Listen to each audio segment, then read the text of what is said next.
Ciao, I'm Francesco and welcome to my very first episode of a new series where together we will hopefully be unveiling the amazing taste of Sicilian dishes. I will kick off with the Trapani area, which is where actually I grew up as a little boy. I was born actually here in Catania, but most of my life I lived in a little town called Castelvetrano. Here on the map, you might be able to see better, near Selinunte. What do you think about my new map? Handmade. I spent hours on that. I did last night. This will get populated as I add recipes and so on, so it'll get more and more colourful as we go on. Yeah. So we will kick off with a very simple and delicious dish called pasta alla Trapanese. It involves using only fresh products, and the base ingredient is going to be tomatoes and basils, but also garlic. The twist is that I will also be making the pasta today. It is a very dead simple pasta, so I thought why not? It's the first episode, so let's kick off by making the pasta, which is called Busiata. I have 250 grams of flour, and half of it is plain flour and half of it is strong flour, which is used to make bread. That will give a better flavor to the pasta overall. And to make a pasta, I will be adding half of the quantity in water, so this is 125 milliliters of water. And also a little pinch of salt. Although pasta will be cooking in salty water, inside the pasta we will want a little bit of saltness. Start mixing it using the handle of a spoon, or you can use your fingers if you like, it's entirely up to you. You will have to use your hands and fingers in a minute anyway, but it might be easier to start with the handle of a spoon. Once it gets to the point where it's annoying and you can no longer easily mix it, it's time to turn it on a board and start working it with your hands or kneading it. I find that using the heel of your hand, it's easier as you get going. This is a very traditional way of making pasta, and in the old days, actually, you might find it interesting to know that in Sicily they used to make pasta like this every day. So the man used to go to work the land or be a fisherman, whatever, and the woman would stay at home, do the housework and also make pasta. And this is the process they would follow every single day. Nowadays, although some generations still do it, they tend to buy pasta already made. You can buy pasta in supermarkets, but also there are specialized pasta shops, as you'd expect in Sicily.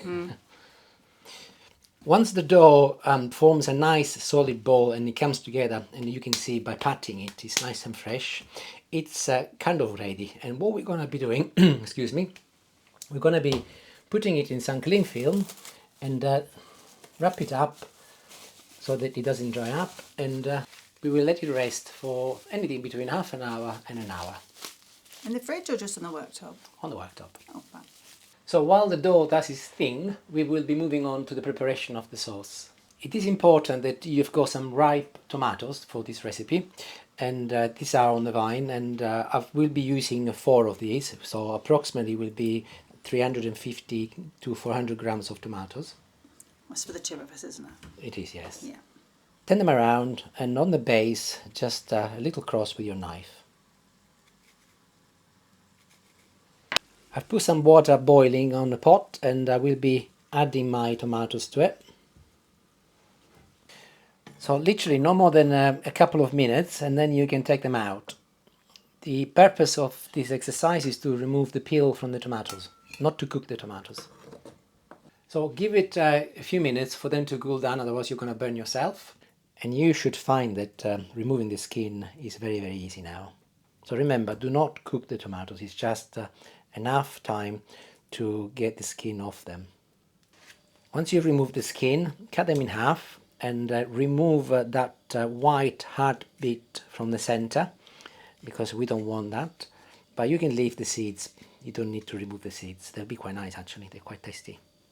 In this recipe I will be sticking to Trapanese traditions and I will be using a pestle and mortar to do the job, but you can also use a food processor if you want. It's entirely up to you, but I will be using a pestle and mortar. Another ingredient is almonds, and I'll be using blanched almonds, which are here, and these are 30 grams.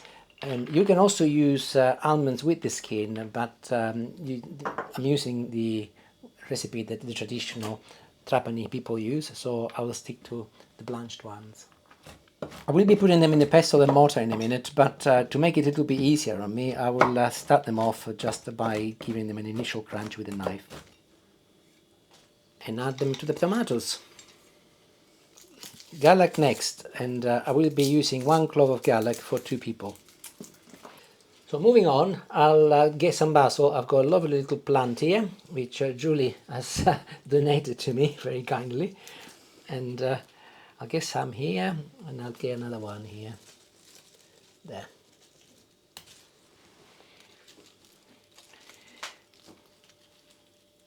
Remove the stem, and using your hands, just add it to the rest of the ingredients. This is where the fun starts. So either you use your food processor, in which case that's easy, or go back to the traditional way, and start mixing them in together with your pestle and mortar. Start throwing them around the worktop. Yes. If you're making a larger quantity, I would advise to use a food processor, of course. This is just Julie and I eating today. Also, what I like about this method is that everything stays crunchy, whereas in a food processor, I think you kind of lose the crunchiness of ingredients. It becomes more of a mousse. Becomes more of a mousse, rather yes. than a pesto. There, I think I'm actually quite happy with that. I will be adding a little salt and a little pepper. Again, this is entirely up to you to taste. And once I'm satisfied, I will pour a little olive oil, maybe a little bit more than a little, and mix it together with a spoon, and I'll let it to rest now for a few minutes until actually the pasta is ready, so that everything infuses it together. Now there's an interesting fact coming about this recipe, and the tradition is that you do not just eat the pasta as it is with your pesto. In Trapani they tend to use chips. I know it's a bit weird, but they have chips on top of it. Or you can have fish. Some people have tuna. You mean chips like Fried. French fries? French like, fries, yes, like, yes. Oh. Or some people have tuna, fish, or indeed sausages. But another ingredient also, which is very widely used, is fried aubergines. And as actually we are aiming to have a vegetarian day today, I thought it'd be a good idea to follow the tradition by having some fried aubergines, which I'm now chopping. So I've sliced my aubergines and made them into strips, approximately between 1/2 and 1 centimeter. And next I will be cutting each strip into 3 pieces. They will shrink. Chippy size. Chippy size, yes. And I'm going to cook this my way by a little olive oil first. Add the aubergine, everything is still cold. So then they heat up high to start with, and once they start sizzling, place the lid on and turn them down onto a simmering point. Maybe I go number 4 out of 9 here. So if you're using gas, go as low as you can really, because gas is a bit more powerful. Back to our dough. So it's been resting and doing its thing, and now we can start making some pasta. Give it a little final roll, and for this quantity I tend to cut it into 3 pieces.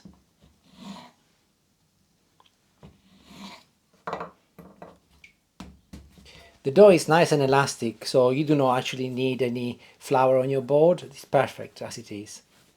Cut it in half again. Using the palm of your hand, start rolling so that you're applying pressure and going towards the outside. And once you get too long, just cut it in half again. So I've reached the thickness I want, which is approximately anything between 1/2 centimeter and just over. I cut them in half, and I will place them on my board to let them rest and dry. And I'll carry on. He's found his groove for today.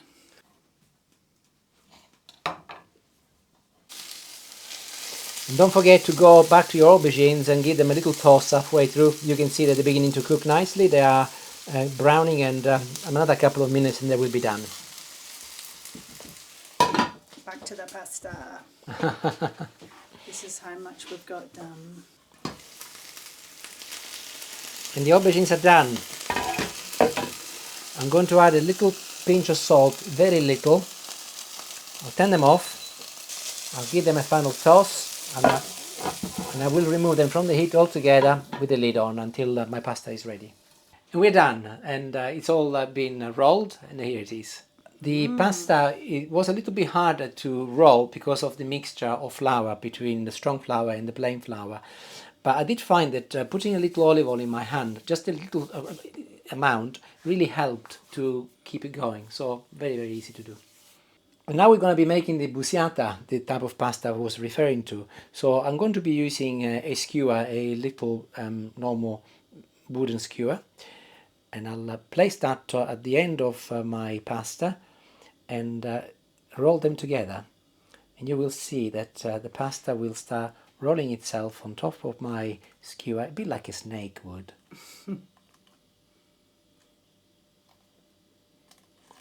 Right, if you were one of those ladies living in Trapani, I'm sure she would be a lot quicker than me, but I am demonstrating it to you.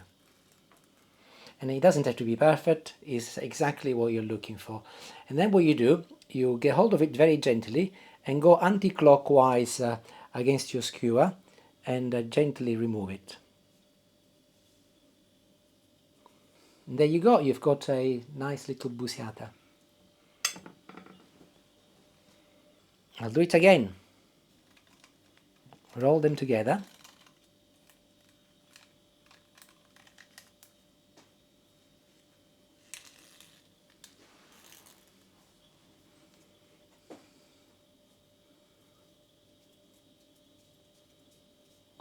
And le voilà. Let them dry. En français. En français, yes. I'll tell you a little bit about the history of Busat and the name.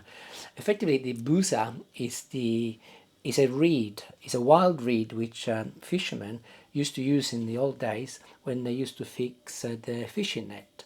And they discovered that they could use it as a way to roll any leftover dough and make this wonderful pasta. And what is unique about it is that it will dry considerably quicker, and it will give it a distinctive flavor as well. So I'm using the traditional way. However, nowadays they tend to use metal little rods. They're called ferretto. So, but not many people make it anyway. But they've replaced clearly the reed with a metal rod. This is quite therapeutic. And here is my last piece. Not bad at all. Not bad at all. It looks super indeed. We're getting very close now, so I've got some water boiling again, and I will be adding a little pinch of salt, as you always do with pasta. So let me show you something. This is the pasta I just made, my Busiata. This is the equivalent in hard form, which is called, actually, you can find it in supermarket, macaroni alfredo, or alternatively you can use something else. This is a typical spiral, and this is another type of pasta which is also traditional looking. Entirely up to you, really. The choice is yours. There isn't a rule. And and gently, not like that, put your pasta in little at a time, really, because otherwise I'll stick together. I always put the lid on to get to the boil much quicker, and you can see that it's cooking lovely. While the pasta cooks, I'll tell you a little bit about Trapani. Trapani has got approximately 450,000 people living in the area, which is just under 10% the population of Sicily. And near Trapani there is an airport, an international airport. Actually there are three in Sicily: Catania, Palermo and Trapani. Palermo is the capital. And if you were to fly into Trapani and stay near Trapani, I fully recommend you go and visit Erice, which is an idyllic little village built up in the mountains, and the views from up there are absolutely astonishing, and it's really, really pretty. We went there when the children were little, and I was too scared to really enjoy, because health and safety, I think, is a different world over there. But we will be going back this time without the children, and I'll be able to relax a little bit more. So fully recommend it. And fresh pasta doesn't take as long to cook as normal hard pasta, so 5 minutes and it's ready.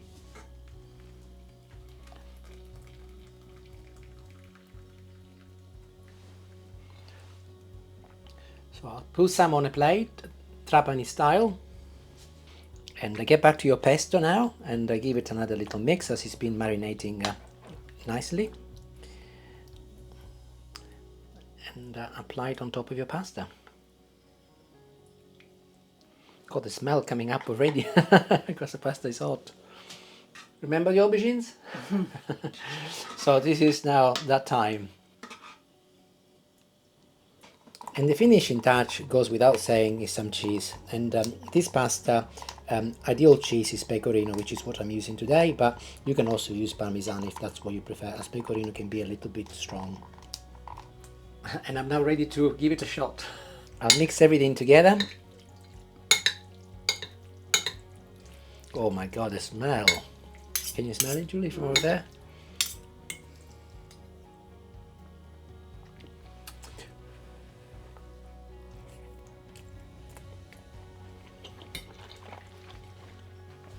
Oh, to die for. Really nice. It's so fresh and hot at the same time, but so lovely. And the basil and the almonds, delicious, honestly delicious. If you have not tried this before, I think you should, and you will not be disappointed. Well, that's it. That's the end of our first episode of our tour of Sicily. Hopefully you will enjoy future episodes, and if you would like to subscribe, you will be notified immediately when new episodes come out. So thank you for watching, and have a lovely day. Bye.